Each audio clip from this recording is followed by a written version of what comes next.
So Harris is going to drop us off here at the restaurant.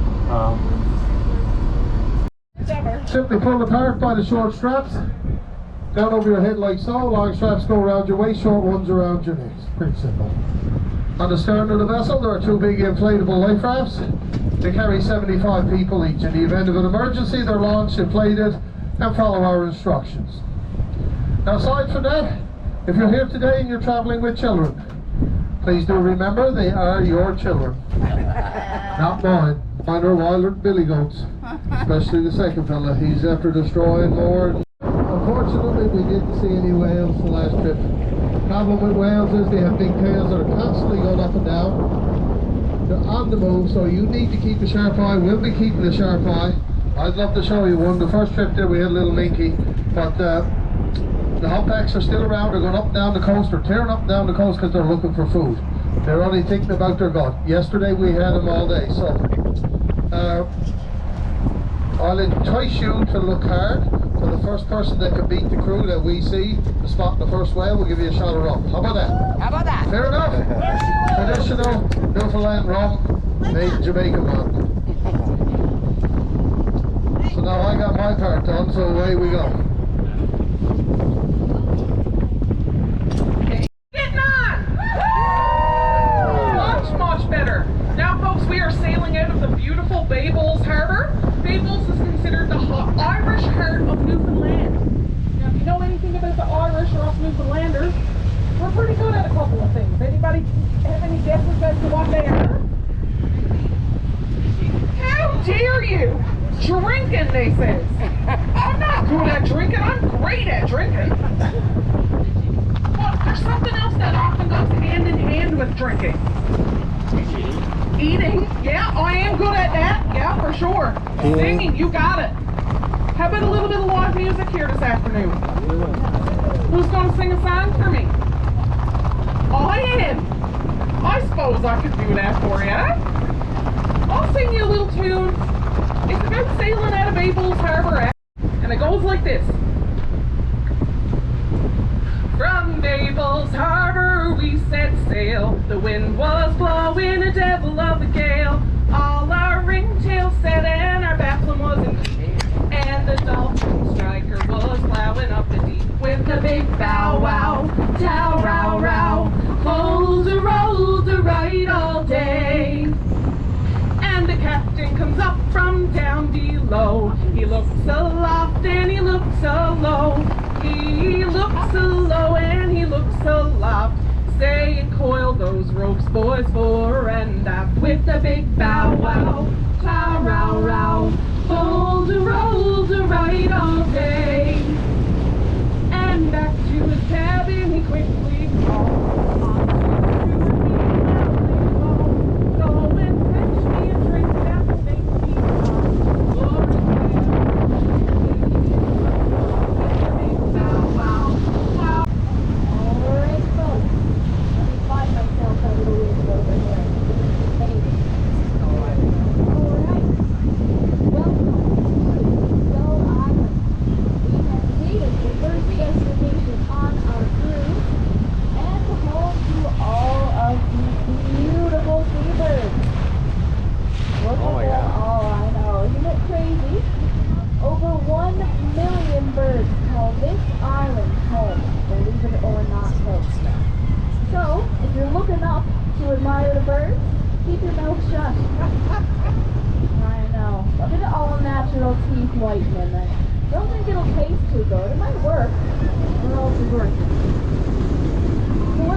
about your trip, you can say to your friends and family, I had an incredible trip to Newfoundland. I had the best time ever sailing with Gallerols, and look at this beautiful picture that I took of Shiprock Cove. It's true, it's on the charts, folks. I didn't make it up, but there's not much else in there. Alright, and we tell it like it is here in Newfoundland. But enough about that. On to all these beautiful birds. Look up at that grassy bank there right in front of us. See every one of those little white dots? Each and every one of those is a puffin. Those are all puffin bellies. Also, there's $20 floating around on the deck here. I don't know if the bag just came out. Did anybody lose some money? If not, it's going to be mine. Just joking. There is a bag here. I'm going to pursue.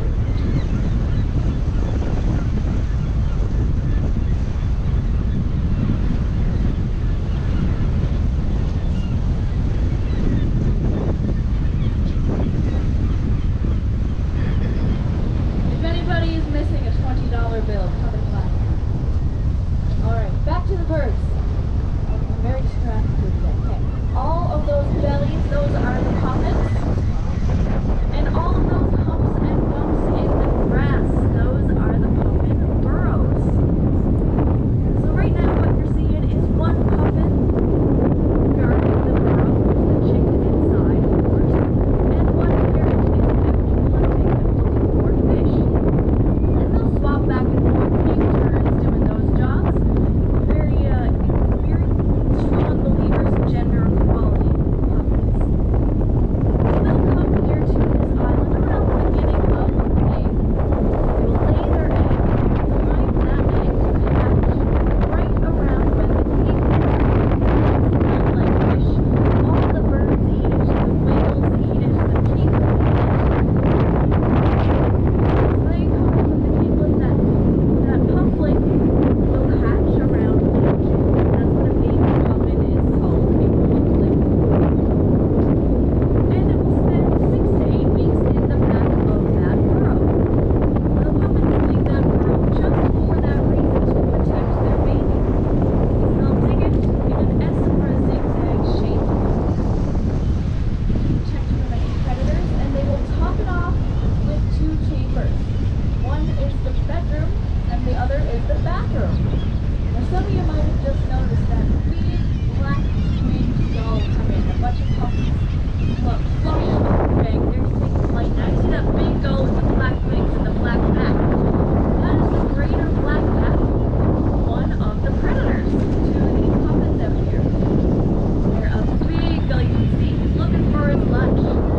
They can weigh up to 5 pounds with a wingspan of 5 feet. And they are actually large enough, folks, to swallow an adult-sized puffin whole. Now the other gulls, those white and gray ones, they're more pests, they're more scavengers. They are ready for a puffin parent to come in with a bill full of fish. And then they'll sneak up behind that unsuspecting parent and grab it before you even know what's happening. We'll do this all summer, folks. They'll be here on the island from May to September, and then they will abandon their chick and they will leave. Probably the biggest question we get asked out here, actually, do the puffins migrate? And they do leave the island, but they don't go anywhere specific like a lot of birds do. They just head out to the open water. Puffins are pelagic birds, folks. It's a fancy word for seabird.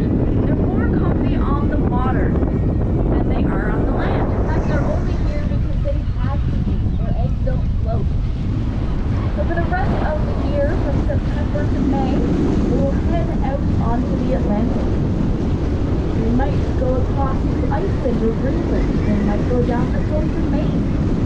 Wherever they are, they're going to follow their food, and they're going to float wave over wave. Might not even see land for those entire 8 months.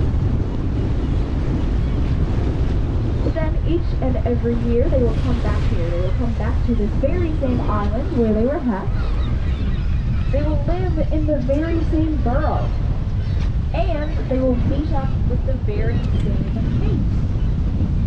great. Puffins are monogamous. They are mated for life, but they don't travel with their mate. They only meet up with them back at this island. They live to be on average about 20 years, so it's quite the long commitment, if you ask me.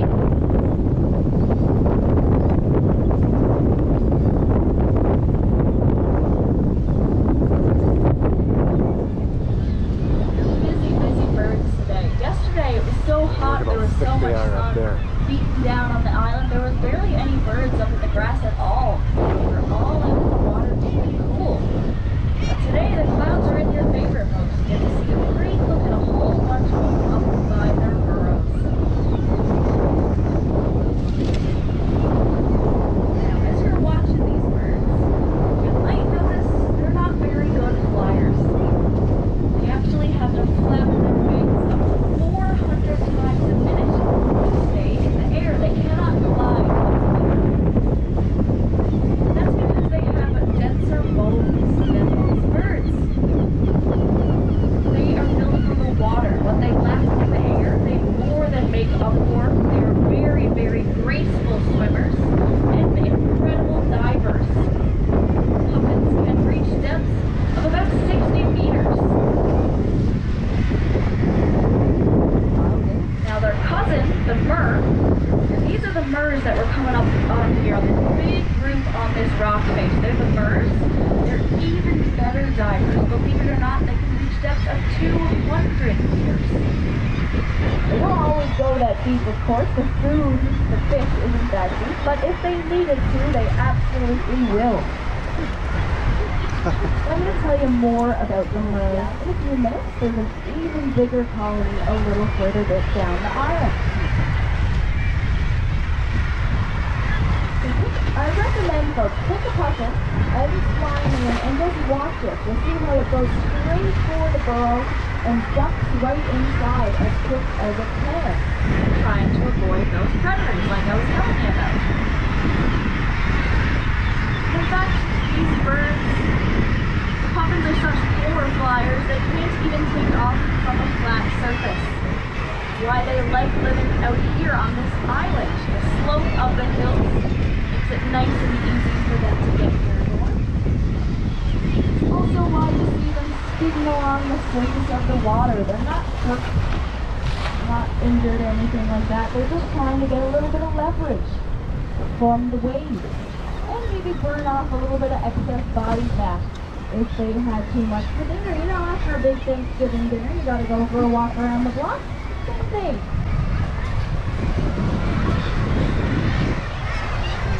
You can hear how noisy all these other birds are. And murmurs, they get their name from that murmuring noise. The gulls are always hugging and calling, of course, but something you're not hearing, folks, is the puffin. The puffins are actually a relatively noiseless bird. They only make sound inside their burrows. Believe it or not, it sounds like a low, rumbling chain sound. Now, this right here is a place of part of the island we like to call the bus stop. We're not going island hopping or anything like that, but we're just about eye level. It's a great place to get a real good close look. I'm going to stop talking for a minute and let you take it all in.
saw these birds out on the open ocean in the wintertime, folks, you probably wouldn't even recognize it. In fact, the first time that a scientist found a puffin out in its winter colors, he thought he had found a brand new species of bird. Because, oh my goodness, its beak was not orange.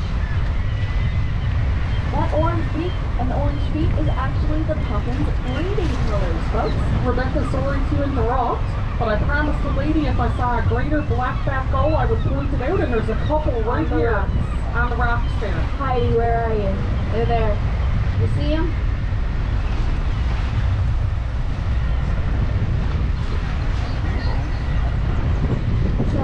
But orange, like I was saying, is the puffin's breeding colors. They only have that bright orange bill from May to September. The rest of the year they shed a pigment layer of skin, and their bill is a dull black. Now, see a few people looking up at that cabin there on the hill. That's Captain Al's doghouse. That's where Joanne sends him when he's been a bad boy. Which I believe is most of the time.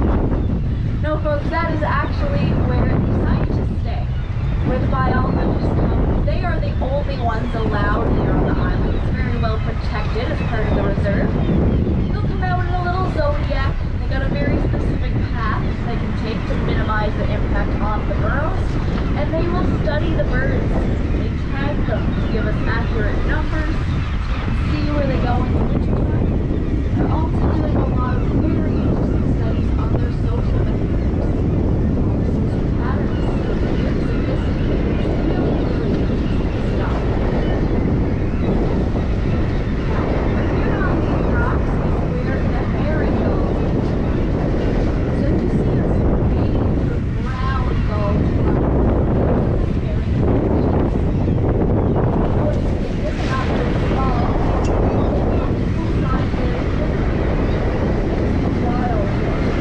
Legendary character. As promised, coming up on a huge colony of hummingbirds. There's got to be at least 10 or 20 birds up there, don't you think? Those are the common birds. Cousin to the puffin, like I said, with a couple of key differences. First, obviously, they do not burrow. They lay their egg right on the rock face. I know what you're thinking. Eggs roll. And that's a pretty steep rock face. Well, for birds that think of a ball to make a pyramidal or triangular shaped head. And it will stick it on with plenty of nature's grill. It will their own number 2. A lot of those birds are still back onto us. They are still guarding their eggs. But listen close. You might hear some high-pitched whistling noises amongst the racket. That would be the bird chicks. Really soft, high-pitched whistle noise that they make. Very cute in manners.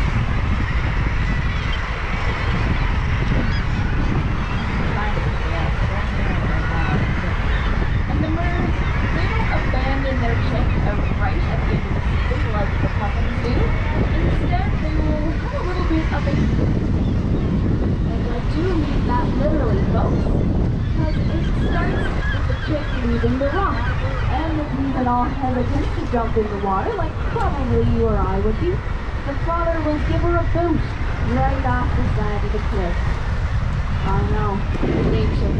And if he survives that fall, the father will follow and spend about 6 weeks teaching that baby learn how to swim, how to dive, how to fly, how to hunt, basically how to survive. Well, a lot of those birds, this rock face used to be a lot smaller. They're picking up the grass, they're expanding it. Because they are moving here from that island that's right off of the bow. The one in front of us, that is Green Island. And a lot of birds used to live out there, but there was a problem with a lot of predators, especially bald eagles. So first, they moved here because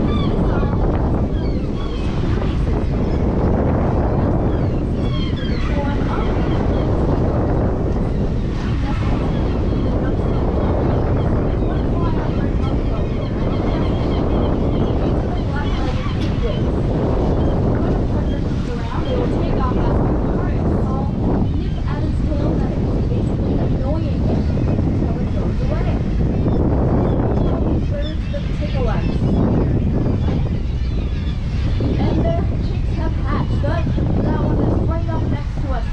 He's got black tips on his wings, a little black ring around his eye. That's a chick that's a little bit older, and she's just learning how to fly. He is very curious. He's never seen the legs of us before. He's trying to figure out the wings of them. He's trying to figure it out. So he's a little bit of an older chick. And there's some still that haven't yet learned how to fly. Look in close, nestled right next to the parents. You must see a little gray puffball. Once again, those are the black-legged kitties. And unlike the puffins, they lay up to 3 eggs a year. And all kinds of chickens. And they're just curious, they're just figuring it out. Very, very cute.